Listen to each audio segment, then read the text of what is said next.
Kadaama TV amawulire ge tuleese leero gannaku oluvannyuma lwa Sekadaama ayitibwa Hashim Lwanyaga abadde abeera e Dubai okubuuka okuva mu Dirisa Nagwa wansi n'afiirawo. Hashim bwe yabadde adduka n'ayita mu ddirisa n'abuuka agwa wansi.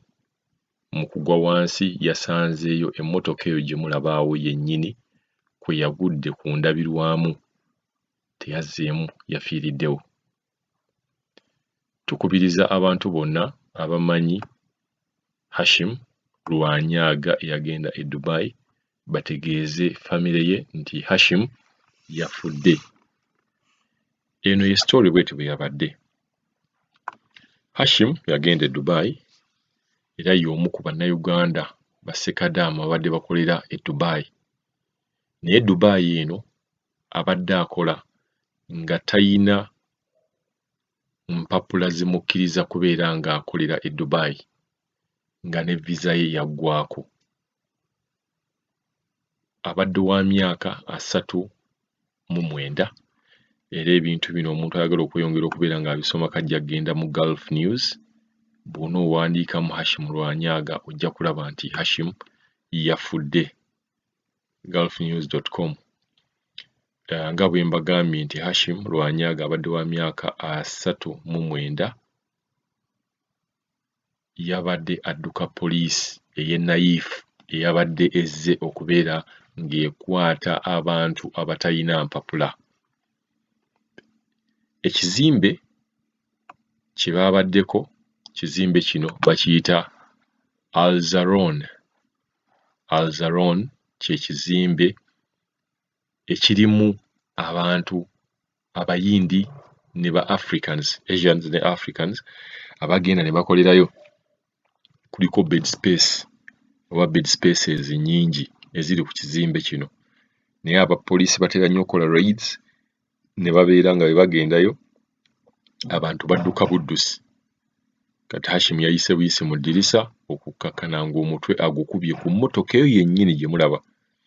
Kwe yakubye endabirwamu n'abeera nga yafiiriddewo. Kigambibwa nti mu kukwata okwo Abannayuganda abalala 12 nabo baabatutte. Era mu kikwekweto ekyo baayongedde ne bakwata abantu 2 abali e Dubai. Bannayuganda abali e Dubai abantu 2 nabo baabakutte. Wabula ekyekuusa ne ku Hashim okubeera nga yabuuse, bo baatwotte abantu 12. Abantu 12 ne babatwala babeere nga beeyongera okubeera nga babubuulizaako yazze atya okubuuka, yaddusa atya era ki ekyabadde kimuddusa.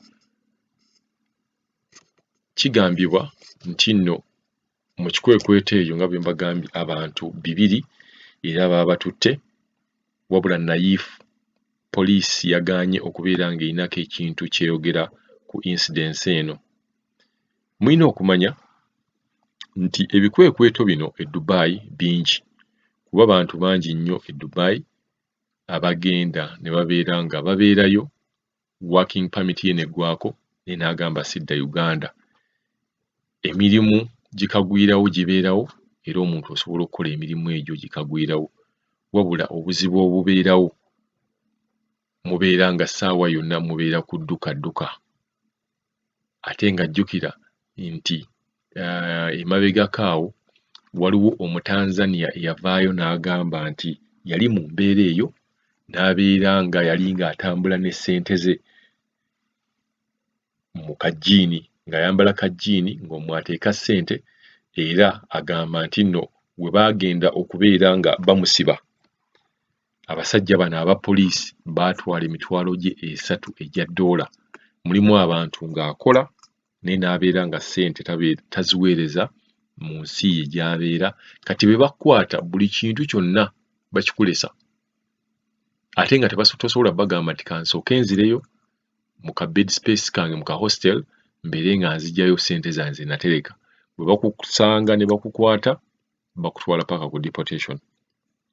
Baana bangi abali ku deportation ngira babakwata mu nkwata ng'eno wabula Hashim ye yagambye tajja kubeera omu kwabo naye Katonda bw'atyo bwe yayisizza okufa kwe n'abeera nga teyasobodde kubeera nga adduka.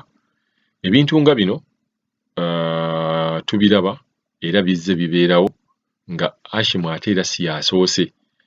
Waliwo omuwala era naye yabuuka mama yali agenda bagamba nti mama yajja n'ekiso ng'ayagala kubeera nga kigambibwa nti yalinga agenda okumutta naye ye omuwala engeri gye talina kubeera nga neetuwuliza story ye bo bagamba nti mama yajja n'ekiso omuwala n'abuuka mu ddirisa era naye n'ava kalina wansi n'agwa. Kitalo nnyo ddala ekya Hashim Lwanyaga.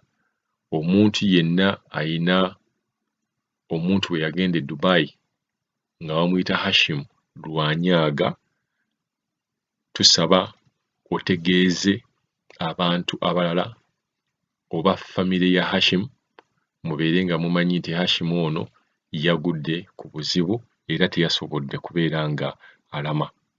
Tujja kujja ne episode awo mu maaso. Waliwo omwami gwe twafunye asobola okubeera nga agenda tubeera nga atunnyonnyola ku mbeera y'e Dubai. Omwami ono naye visa ye yaggwako era aliyo kukola mirimu gino gye kagwirawo. Ajja tunyumiza embeera y'e Dubai eri etya nga toyina mpapula. Abaana badduka batya? Biki by'oba olina okwewala bw'omanya nti no toyina mpapula? Bifo ki bye waali yeewaze? Era mu bed space eno agenda tubuulira nti waliwo bannayuganda bennyini ate abaseetinga bannayuganda bannaabwe ne bagenda ku poliisi oli wamunyiiza oba oli takwagaliza n'agamba bw'ona ogenda ku kizimbe bwe kiti ogenda kubeera ng'osangayo bannayuganda. Kugamba n'akikola ng'ayagala kulumya muntu omu naye ate radio eyo bw'ejja n'ebeera ng'etwaliramu bannaalumanya ne basaalumanya. Embeera eyo ebeerawo nnyo. Ate sijja kugamba mu bannayuganda bonna naye abantu bonna mu nsi ojje weegendereze Omunigeria ganze sikolagana Bannanigeria, Omutanzania naganze Abatanzania nabakoowa ne bannayuganda mugamba bannayuganda nange nabakoowa. Naye nze mbagamba nnyo bulijjo wano nti togambanga ekintu ekyo nti nze bannayuganda nabakoowa. Lw'ogwa ku kizibu otegeerera nti abantu b'ensi endala bwe weeteekako tebasobola kukuyamba. Omuntu munnayuganda nga waguddeko ekizibu mu nsi etaliiyo, bannayuganda banno bennyini be basobola okubeererawo. Ab'ensi endala tebasobola. Omunigeria tagenda kubeera nga akunoonyerezaako amanye gy'ova eyo Ejjinja, Kamuli, Iganga, Luweero, ajja kuba tamanyiiyo. Naye ate munnayuganda munno yajja okubeera nga akontaktinga famire yo, akontaktinga abantu abakuli ku lusegere oba bamanyi nti bano bwe mpita wano bwe nti nja kumanya omuntu ono kuba yaŋŋamba ava Busunju, mbuuzizaani.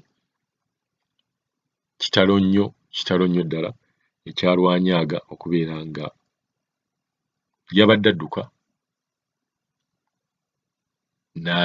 n'agwa ku mmotoka eyo yennyini emmotoka gye mulaba eyo kwe yagudde n'abeera ng'afa. Omuntu ayagala okwongera okubeera ng'asoma ku mawulire ago agakwata ku Lwanyaga, genda mu gulfnews.com oteekemu Hashim Lwanyaga ojja kufuna amawulire agasingawo.